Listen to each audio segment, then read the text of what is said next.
ठाणे यांचा उद्धव ठाकरेंना मोठा धक्का। कोकणचे महाविकास आघाडीचे उमेदवार बाळ माने यांचा उमेदवारी अर्ज मागे। सूचक म्हणून मवियातील घटक पक्षांच्या सह्या मिळाल्या नाहीत। संख्याबळाचं कारण देत बाळ मानेंकडून माघार।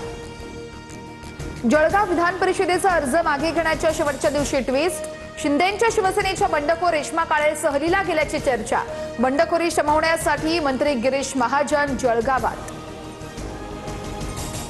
नाशिकमध्ये विधान परिषद निवडणुकीच्या पार्श्वभूमीवर हालचालींना वेग। गणेश गीते आणि शिवसेना नेत्यांची बैठक। दादा भुसे, सुहास कांदे, किशोर दराडे यांची बैठकीला उपस्थिती। गोकुळ गीते अर्ज मागे घेणार का याकडे सर्वांचं लक्ष। शिवसेनेला जेमतेम 4 जागा, तिथंही बंडखोर, हा आमच्यावर अन्याय। बंडखोरीवरती गुलाबराव पाटील यांच्याकडून नाराजी व्यक्त। तर कुठेही बंडखोरी होणार नाही, भाजपचे बंडखोर अर्ज मागे घेतील, मंत्री गिरीश महाजन यांची माहिती।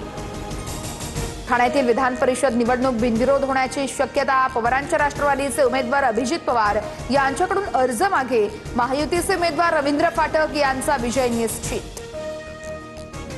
शिवसेनेच्या अब्दुल सत्तारांचं बंड अखेर शमलं। विधान परिषद निवडणुकीतून मुलगा समीर सत्तार यांचा अर्ज मागे। तर पुण्यामध्ये राष्ट्रवादीचे सुनील टिंगरे आणि प्रदीप कंद यांचीही माघार। अमरावतीचे अपक्ष उमेदवार विप्लव बाजोरिया यांची सुप्रीम कोर्टात धाव। काँग्रेसच्या आक्षेपानंतर विप्लव बाजोरिया यांचा अर्ज बाद। हायकोर्टाकडून देखील कोणताही दिलासा नाही। अर्ज बाद झाल्यानंतर अमरावतीच्या जिल्हाधिकारी कार्यालयामध्ये बाजोरिया पिता पुत्रांचा वाद। अधिकाऱ्यांसोबत वाद घालतानाचा व्हिडिओ समोर। शासकीय कामात अडथळा आणल्याप्रकरणी बाजोरिया पिता पुत्रावर गुन्हा दाखल। निवडणुकीत संख्याबळ महत्त्वाचं। काँग्रेसने संख्याबळाचा विचार करून माघार घ्यावी, मंत्री चंद्रशेखर बावनकुळेंचं आवाहन। तर महायुती सर्व 17 जागांवर विजयी होईल, बावनकुळेंकडून विश्वास व्यक्त। राष्ट्रवादीतून तिकीट मिळवलेल्या विक्रम काकडेंचं जय पवार यांच्यावर 10 कोटींचं कर्ज।